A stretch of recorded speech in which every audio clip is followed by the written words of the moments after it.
Welcome to Teaching to Transform, How to Build an Outline. I'm Kayla Vu, and during this video, there will be small exercises for creating an outline. So be prepared to pause the video from time to time to engage with the text given to you. I have a question. Have you ever popped a pimple before? I remember the first time I popped a pimple as a teenager. The stuff around my face and underneath the surface, I quickly learned that the more I squeezed and observed the porous pimple, the more it came out. Okay, you're like, why are we talking about pimples? I thought I need to build an outline. Well, like how pimples have layers under the surface that we must dig to see, the scriptures too have more under the surface that we must dig in order to discover what's really underneath. This is where you come in. Your role as a teacher of truth is to uncover and dig into the Word of God so that we can surface the hidden pressure points of Scripture that are oozing out, ready to heal and restore people to purity and holiness. In other words, you are a pimple popper. And an outline identifies the best pressure points to pull out those layers underneath the surface. So disclaimer, before creating an outline, the implied expectation is that you've already done your study of the text and thoroughly read and reread it multiple times. So do your best to hold off on finding in-depth commentary until you're stuck. The same Holy Spirit in the Apostle Paul is in you. The same Holy Spirit in our lead teaching pastor is in you. And we just need to exercise our muscles of drawing out Scripture a little bit more to uncover the Holy Spirit's working in our life. So why is having a good outline important? Well, firstly, it organizes your thoughts. I'm sure we have our to-do list looped in our brains all throughout the day. But statistically, writing things down and putting it on paper frees up your mind and makes room for more memory and less clutter. An outline is great for organizing and compartmentalizing your thoughts. It enhances your memory, and so personally for me, I still write manuscript style. That just means I write word for word what I want to say when I teach. But man, when I have that one-page outline 2 weeks before teaching and looking at that one pager, it really helps me to remember what I need to say, when I need to say it, and why it's important. And then also, having an outline is helpful for meditation. Again, praying over a 1 to 2 page of organized notes and asking God to give me insight is far easier than reading 6 to 7 pages of an entire typed out sermon. So this is why we need an outline. Also, keep your audience in mind. Having a right message for the wrong audience limits an audience's scope of comprehension. For example, how you create an outline for a 6-year-old at Awana is going to be entirely different than creating an outline for women in a room who have been walking with Jesus for years and decades even. Factors to consider when creating your outline. Firstly, how can you personalize this message? What are the age range and demographics, the cultural setting, the sex and gender, time and place and setting? And also consider your relationship with the audience. What are some common threads of influence within the group? What current events are at the forefront of others' minds at this moment? What are some sensitivities to be aware of? And then estimate the number of attendees to gauge best the delivery methods necessary to share your message. It often helps to localize the message as well through application and implementation.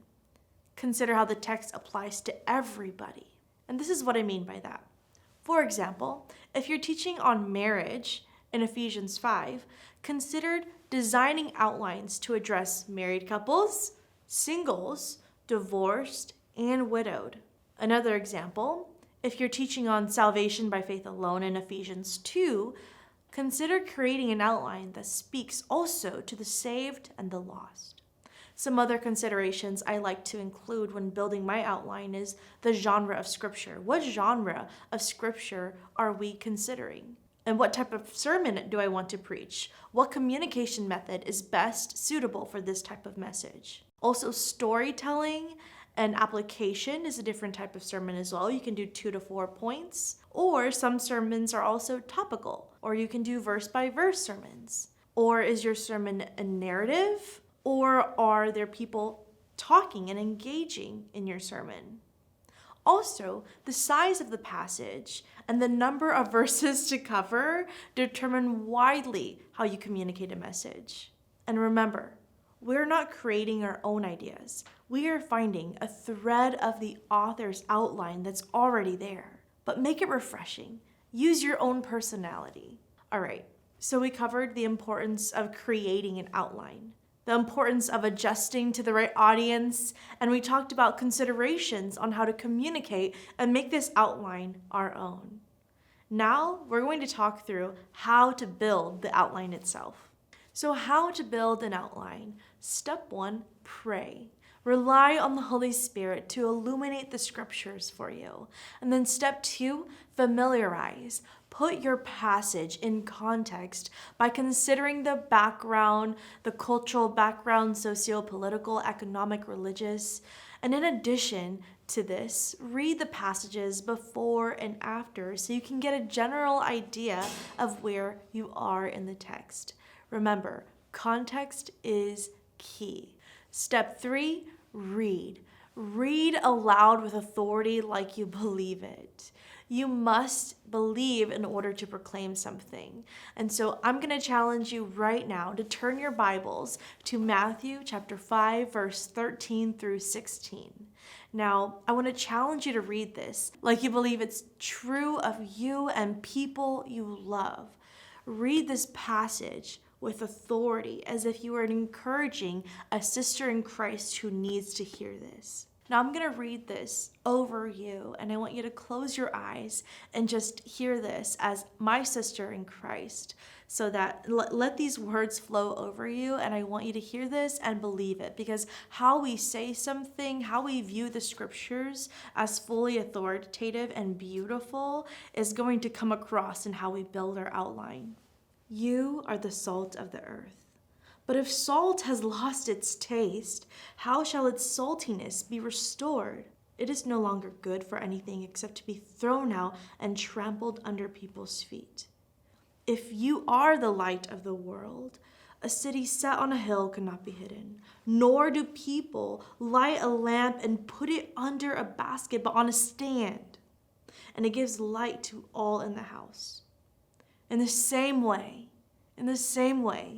let your light shine before others so that they may see your good works and give glory to your Father who is in heaven. Step 4, find the big idea using only one sentence. Write the big idea that captures the entire passage. It's possible to use the sandwich method. The beginning and the end of a passage could be an indicator of the big idea. A tip for you is that the big idea can be editable as you work through other steps. It doesn't have to be completely concrete. We are going to do a little exercise on what it means to find the big idea. So pause the video after I give the example and take 2 minutes to figure out what the big idea is in one sentence. So here's the example. My big idea is go to Macy's for the best deals on top brands because they have everything and are a trustworthy company. Thank you for doing the big idea exercise. Now we are going to dive into how to find the big 3 points. Step 5, identify the big points. Now, instead of using our Macy's example, let's practice using our Sermon on the Mount text that we read not too long ago, Matthew 5, verses 13 through 16. Now, I've done the task of coming up with a big idea for Matthew 5 so we can focus on working through the points that support this big idea. So here's the big idea. Christians invite others to witness God's light by properly displaying good works for the world to see. If you have your Bibles or your phones, let's create the big points that will support the big idea. So how do we find the big points, you might ask? Firstly, we have to identify how to break them up in verses, in chunks and sections by observing shifts in the author's rhetoric, thoughts, setting, or tone. So take a look at the text on the screen. Take those sections and summarize them using one sentence or by using a complete thought. Just like how we did for the Macy's, but for each of these sections. Avoid using language from subheadings in the Bibles, solely rephrasing key words in the selected passages. You don't have to avoid every word, but you also want to make sure you are digging deeper into the layer of truth that's not so easily observed the first time. So here's the tip. When creating points, make it understandable and memorable. Not a must, but it's not a must, but you can include creativity like alliteration, repetition, and etc. The best points are often complete thoughts and in the active voice. Most important is that the points are true to the text. We want a faithful outline. That if Jesus read it, he would be like, yes and amen. And remember, it's not finding your own outline, it's just discovering the outline that's already there. Okay, now I will give you a few minutes to come up with 3 points. So take a moment and pause the video for 3 to 4 minutes to create your own points. It's okay if you don't have all 3 yet. Here are the 3 I came up with. Point 1, Christians should be useful to the world.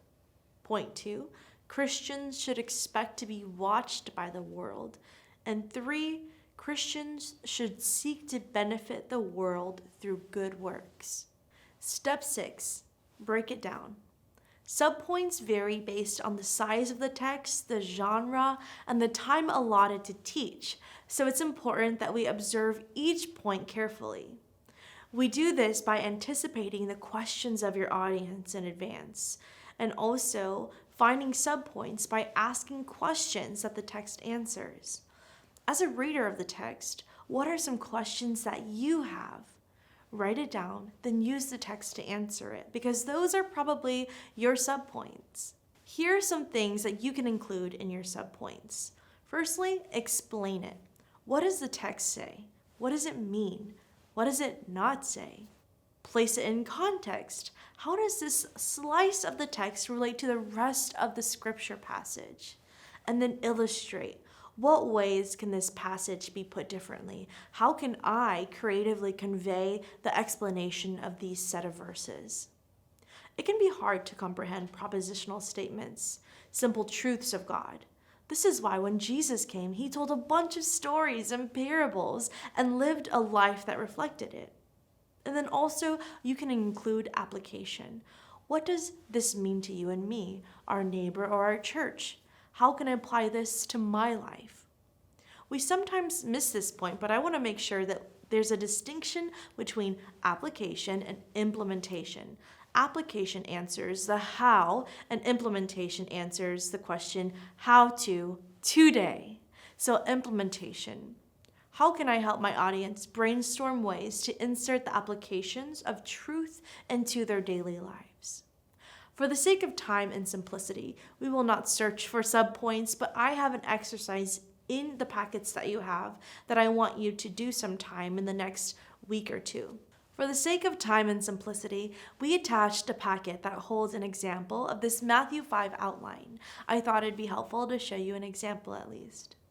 We're getting really close to the end. Now we just have to talk about the introduction and the conclusion. You're probably wondering why we're holding off on this until the end, but it's for good reason.